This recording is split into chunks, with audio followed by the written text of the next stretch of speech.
galera! E aí, como é que vocês estão? Tudo bem? Tudo tranquilo? Então, o professor Ricardo aqui mais uma vez com vocês. Hoje nós vamos falar um pouquinho sobre as produções de energia, a produção de energia, as fontes de energia no mundo. Vamos dar um passeio aí sobre o que nós conhecemos sobre as fontes de energia, as produções de energia. Tudo bem? Então, vou fazer um passeio rápido aqui. Nós conhecemos as diversas fontes de energia, as fontes renováveis, fontes não renováveis, né? Nós temos desse lado aqui, nesse ponto aqui, as energias não renováveis, né? Petróleo, gás natural, carvão, né? Elas não se renovam na natureza com rapidez, com facilidade, né? E desse lado aqui nós temos basicamente as energias renováveis, geotérmica, energias que vêm do calor interno do planeta. Nós temos a energia hídrica, né, da energia hidroelétrica, quando se tem a represa, né, a movimentação das turbinas pela água dos rios. Nós temos aqui a energia eólica, nós temos a energia das marés, das ondas, né, do subir e descer das marés e do movimento das ondas também gera energia solar, energia. Então, ei, que beleza!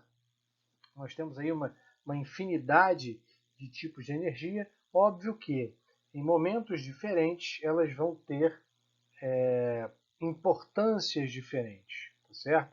Nas energias, principalmente não renováveis, que é o que tem a maior fonte, né, a maior matriz energética até hoje, nós temos aí elas sendo utilizadas desde a primeira revolução industrial, principalmente com o carvão mineral, né? Então, vamos à frente, vamos dar um passeio aí sobre cada uma delas. Aí você tem um mundo, né? Um mundo que na verdade vai se transformar cada vez mais por conta da utilização desses diversos recursos naturais. E é importante que a gente tenha na cabeça que a utilização cada vez maior, ampla desses recursos, ela vai se intensificar no processo de revolução industrial lá na década do século XVIII, né? Principalmente na Inglaterra, onde teremos a utilização principalmente do nosso amigo o carvão natural, o carvão mineral. Então, esse carvão mineral ele vai ser encontrado principalmente em áreas de formação geológica de bacias sedimentares, como o petróleo, o gás natural, né? Porque ele é um combustível fóssil. Ele tem a sua formação de fósseis há milhões de anos atrás. Tanto o carvão mineral quanto o petróleo e o gás natural têm basicamente a mesma origem, diferenciando aí, é claro, as suas formações geológicas, o seu tempo geológico de formação, tá certo?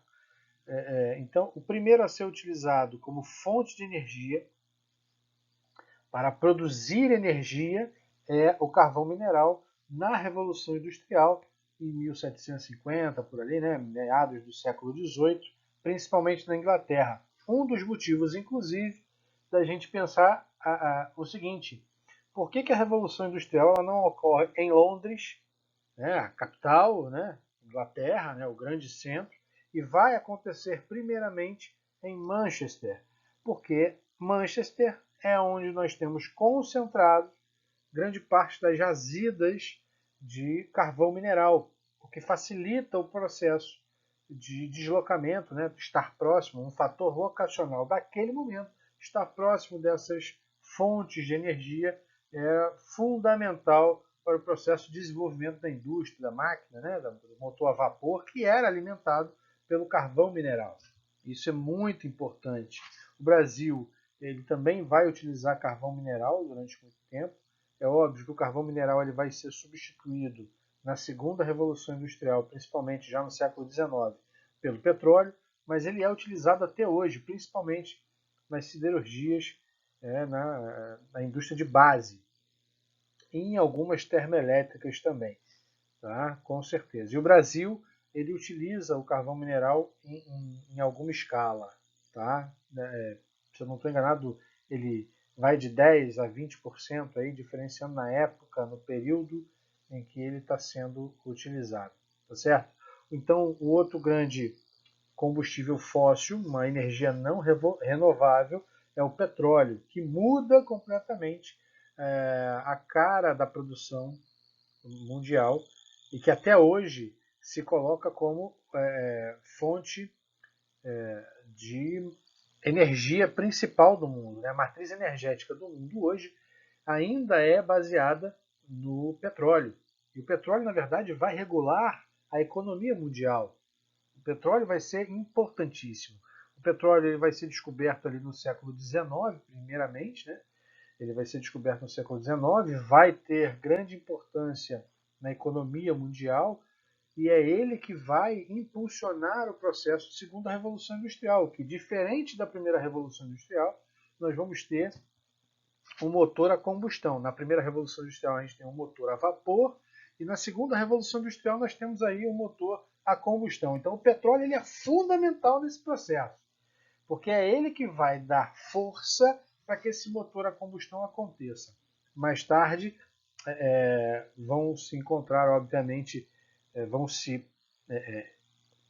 ter em larga escala a produção também de energia elétrica. Mas essa energia elétrica, em grande medida, vai ser produzida por essas fontes de energia. Na termoelétrica vai ter a combustão, mais à frente, nas outras fontes de energia, nós vamos perceber como é que se produz essa energia elétrica. Mas o que você precisa ficar atento é que tanto o carvão mineral quanto o petróleo são combustíveis fósseis encontrados geralmente em bacias sedimentares. No Brasil hoje nós temos uma das principais áreas de produção na bacia de Campos, na região norte do Rio de Janeiro, Campos Macaé, mas você também tem no Nordeste, no litoral da Bahia. E nós temos uma grande área de jazida de carvão mineral na região sul do Brasil. Todas essas áreas são áreas basicamente de bacias sedimentares, estruturas geológicas de 2 milhões de anos, 2 bilhões de anos atrás, que foram se formando ao longo desse período, com a deposição de fauna, flora, sedimentos, e aí essa compressão faz com que haja uma transformação do material de rocha, material químico, né, natural e fóssil, em carvão mineral e petróleo e, consequentemente, em gás natural também.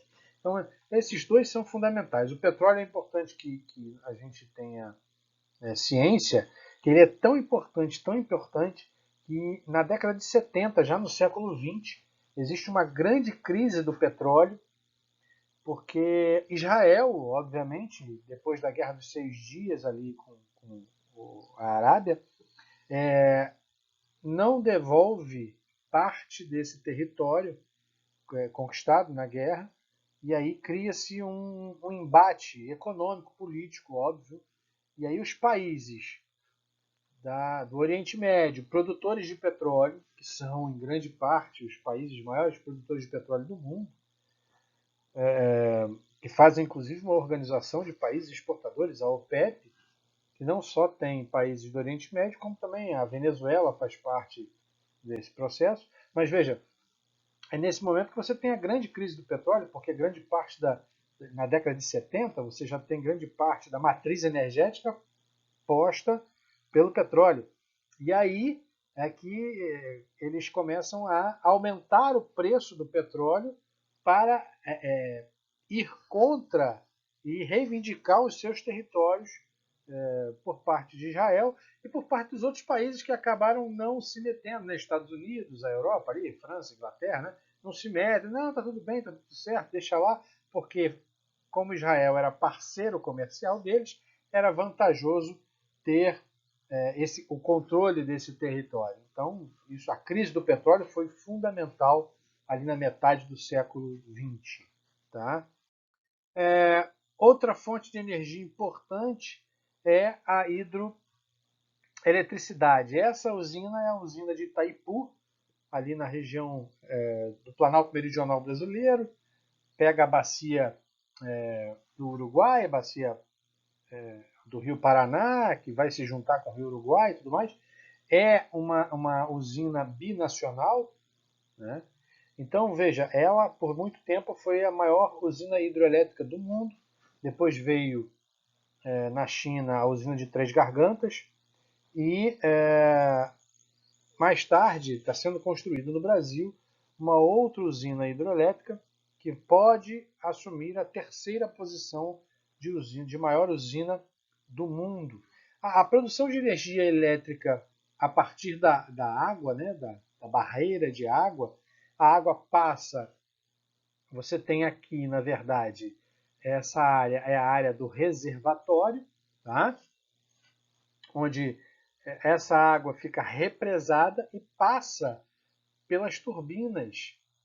Ela passando pelas turbinas, ela movimenta essas turbinas e essas turbinas movimentam um gerador e produz energia elétrica.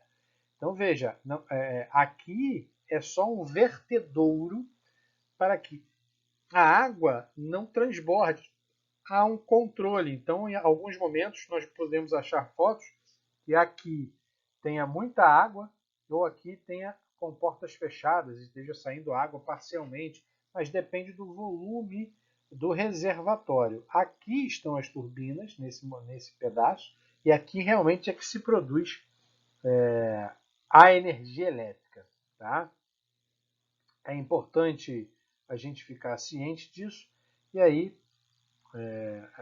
ficar ligado nesse processo da produção de energia hidrelétrica. Essa usina aqui que eu estou mostrando para vocês agora é a usina de Belo Monte. Isso é, na verdade, conceitual, que a gente acha aí na internet, é domínio público. Né? A usina de Belo Monte está sendo construída na região do Pará, lá no norte do país, no rio Xingu, um rio fundamental para aquela região por conta do volume de água, por conta da pesca, por conta de toda a irrigação e de toda a água que ela leva para toda a região do Pará, no entorno ali, principalmente uma cidadezinha chamada Altamira, que vive praticamente do rio e que sofreu o impacto anterior ao próprio impacto ambiental da usina de Belo Monte, sofreu absurdamente com a construção de Belo Monte. Né? E aí eu coloco para vocês aí alguns dados importantes sobre Belo Monte. Havia uma expectativa de se ter uma produção inicial de 11.243 megawatts de energia e a energia esperada hoje é de apenas 4.000. Olha como é que é a diferença absurda, né? Nessa região do Pará, você tem aqui Altamira, você tem a barragem principal, aqui você tem canais artificiais, usina de Belo Monte, aqui na verdade é a produção. Só que essa região toda sofre com um impacto, primeiro ambiental, porque o passivo ambiental de uma usina hidrelétrica é gigantesco, mas também da influência do projeto arquitetônico, da obra em si, da construção. Isso não vai ser construído sem ninguém, precisa de mão de obra, essa coisa toda. Então aqui eles fizeram um levantamento mais ou menos do antes e o depois. Antes, água tratada de esgoto, zero. Depois, zero também. E é importante dizer o seguinte, a construção de Belo Monte, ou a construção de qualquer hidrelétrica, ou qualquer usina, ela passa por uma contrapartida social, ambiental. Há uma necessidade disso para que se aprove o projeto. E aqui não aconteceu. A população de Altamira aumenta, né, ela praticamente dobra, né, vai de 98 mil para 170 mil. O número de assassinatos por ano vão de 48 e dobram, vão para 86. Isso, na verdade, você vai começar a perceber que muita gente chegando para trabalhar, muita gente chegando para ficar em Altamira por conta da obra, né, e das áreas, das regiões do entorno, por conta da obra de Belo Monte, e aí só que não tem nenhuma infraestrutura para absorver toda essa população e mão de obra. Então você tem aumento de população, depois você tem aumento dos assassinatos, Você tem o aumento da reprovação escolar, da evasão escolar, por conta da grande possibilidade de trabalho ou de negócio, ou de fazer um bico, isso. Então você tem uma série de coisas que podem acontecer por conta desse crescimento exagerado, sem planejamento populacional, né, dentro da região de Altamira. Os aluguéis sobem, que aí todo mundo aproveita, tem muita gente, vamos cobrar mais, porque eles vão ter que ficar para trabalhar. Os acidentes de trânsito sobem. Então, veja, toda a contrapartida que se teria feito com a construção da usina de Belo Monte acabou não acontecendo. Isso é uma obra que está prevista a um valor de 19 bilhões de reais, né? E está acontecendo, vamos produzir, né? Vai se produzir e essa usina vai ser a terceira maior usina do mundo, é o que dizem, né? Então, produção de energia hidrelétrica, o Brasil ele é sensacional, porque nós temos aí uma rede hidrográfica gigantesca, nós temos aí 12 bacias hidrográficas, 6 principais, 6 secundárias. Então a gente tem uma gama, uma possibilidade gigante de produção de energia hidrelétrica. Tá? Nós temos aí duas outras fontes de energia, energias relativamente limpas, né? Energias limpas no trato da questão da poluição, essa coisa toda. Você tem energia solar aqui, né? Energia solar, olha que beleza. Olha, rapaz do céu, ó, coordenação motora nenhuma. Então, energia solar, tá? A energia solar, ela é boa, mas ela tem um custo altíssimo e você não pode colocar uma usina de energia solar em qualquer lugar. Inclusive teve uma questão da UERJ falando sobre isso, questão de 2016, se não me engano, 2017, falando sobre isso, aonde seria bom para colocar uma usina de energia solar no Chile, e aí se pensava, obviamente, em áreas com muita chuva, áreas com pouca chuva, áreas mais próximas do Equador, e é óbvio, para ter sol, para ter uma usina de energia solar, obviamente você precisa ter muito sol, a chuva iria atrapalhar de certa forma, porque o corpo, a densidade, o corpo de água pode atrapalhar o processo de irradiação. Então é importante que você tenha áreas mais secas, muito quentes, e o custo de implementação e manutenção de uma usina heliométrica, uma usina de energia eólica, de energia solar, perdão, é altíssimo, altíssimo. O custo disso é gigantesco. Então, apesar de ser muito bom por conta da não produção de gases poluentes, essa coisa toda, ela infelizmente ainda é um custo muito grande. A energia eólica, nós conhecemos, essa foto inclusive é uma foto de uma usina eólica no Ceará, região onde nós temos grande potencial de produção de energia eólica. Energia eólica também precisa de uma área de concentração de ventos, por isso que o Nordeste do Brasil é uma área boa por conta da área justamente de ser convergência de ventos. Na circulação atmosférica você tem a circulação de convergência para a região do Equador, então como está muito próximo do Equador e uma área litorânea também atinge as questões das massas de ar, como nós vimos, então também é uma região muito boa, mas o custo também é alto, então é complicado. Tá? Energia nuclear, que tem um custo alto, produz muita energia. Hoje o país que mais utiliza energia nuclear é a França. O Japão também utiliza muita energia nuclear. O Brasil nós temos aí a usina de Angra, né? Angra 1, 2 e Angra 3 estava em obra ainda, e que não produz muita coisa. No Brasil não se produz muita coisa, não se dá ênfase à produção de energia nuclear. Mas é uma produção relativamente estável. A única questão é o passivo ambiental, que é extremamente contaminante e que não se desfaz na natureza. Ele fica, né, o urânio enriquecido que vai ser descartado, ele é altamente radioativo e fica na natureza. Então isso é muito complicado, é difícil de se utilizar, de se controlar, é caro, mas há uma produção muito grande de energia, é boa. Né?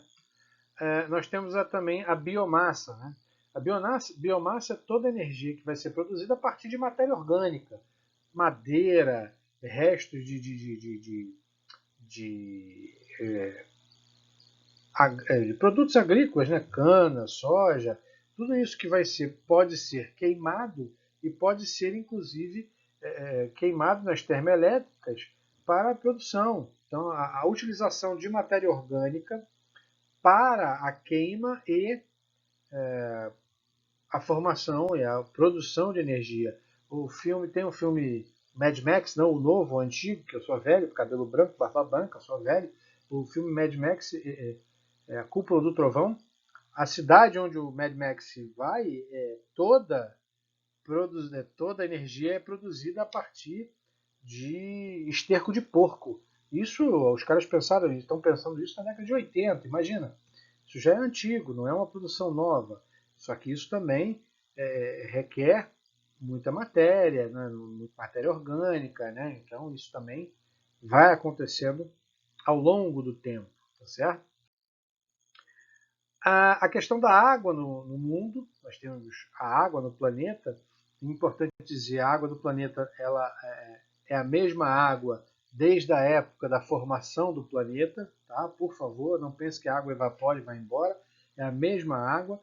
Quando a gente fala que a água está acabando, a água não está acabando. O que está sendo comprometido é a potabilidade dessa água para o consumo e utilização dessa água. Por quê? Porque a gente tem a péssima mania de poluir o mundo, né? A gente utiliza demais recursos naturais, é agrotóxico, fertilizante, vamos jogando, vamos tacando tudo dentro da água. A poluição dos corpos hídricos é absurda. Então isso aí vai prejudicando a potabilidade da água. Né? De água nós temos água salgada no planeta, 97% da água do planeta é salgada, 2% da água do planeta está congelada nas calotas polares, né, principalmente, e apenas 1% é água doce e acessível. E esse 1% é o que a gente utiliza. Né? E desse 1%, olha só que doideira, desse 1%, 70% é utilizado pelas atividades agrícolas. Tá? 27, 26% é utilizado pela indústria e apenas 4% é utilizado para consumo residencial. Né? Então você vê, o importante aqui, na verdade, é saber como utilizar este recurso precioso que é a água. Né? Então, até porque, quanto mais nós poluirmos essa água, menos nós vamos ter para poder utilizar. Ah, Ricardo, mas a gente não pode dessalinizar a água do mar e tal? Pode. Existem técnicas, mas é um processo caríssimo. E aí, nesse mundo capitalista que a gente vive, imagina, quem é que ia ter condições de pagar por essa água dessalinizada e tudo mais? Claro que não seríamos nós, meros mortais, certo? E aí tem duas saídas interessantes, duas coisas importantes para a gente ver, analisar. Um é o que a gente chama de água virtual, que é a água que a gente não vê, que é a água que se gasta na produção e que a gente não vê e que ela circula pelo mundo inteiro. Na tua postura, inclusive, está falando alguns trechos sobre isso. Então, assim, você vê, 1 quilo de carne de boi, carne bovina, para você produzir 1 quilo de carne bovina, se utilizam 20.700 litros d'água. Olha que doido! 20 mil litros de água para produzir 1 quilo de carne. 1 quilo de queijo, né? Estamos aí, né? Uma folha de papel, 10 litros. 1 quilo de açúcar, 1.500 litros de água. Olha que louco isso. Então, na verdade, essa água virtual é a água que nós não vemos, que é utilizada dentro da produção e que circula o mundo. Tá? Até que ponto nós somos coniventes ou não com esse processo? Até que ponto nós vamos continuar alimentando esse processo ou não? É importante que se veja isso, tá? E a outra coisa é a captação e o reuso da água. Isso é importantíssimo, principalmente hoje nas grandes cidades. Por conta de poluição, chuvas ácidas, né? Todo esse processo ele é fundamental. Inclusive a legislação ela faz com que os prédios novos, os condomínios novos que são utilizados, eles eles devem ter estações de tratamento de esgoto, para que essa água, quando volte para o esgoto, né, das cidades, que vai cair nos rios e nos mares, ela já volte tratada. Toda instituição ela precisa, toda instituição industrial ou de condomínio, ela precisa ter uma estação de tratamento de esgoto com licenças de operações, essas coisas todas. Por quê? Porque essa água vai cair novamente nos corpos hídricos e essa água vai acabar participando do ciclo hidrológico e vai voltar para nós de alguma forma. Volta contaminada, volta poluída. Nós não temos essa utilização mais adequada por conta de todos os problemas que nós vivemos hoje em relação ao nosso descarte de lixo, principalmente. Então, o reuso da água ele é fundamental. E se você entrar na internet, você vai ver vários e vários projetos de reutilização e de melhora da água, de captação de água de chuva, reutilização da água, né? A água que você toma banho, ela pode ser reutilizada para irrigar o quintal, para uso no vaso sanitário, para lavar o carro. Olha quanto de água a gente vai economizando nesse processo, tá certo? Então, é isso, gente. Eu acredito que um pouco longo, vários assuntos. Se deixar, a gente vai aqui 1 hora direto falando com vocês, mas eu acho que eu posso ter ajudado vocês um pouquinho mais, tá bom? Um grande beijo no coração e tamo junto aí, viu? Um grande beijo no coração, uma boa semana para vocês, tá bom? Tchau, tchau.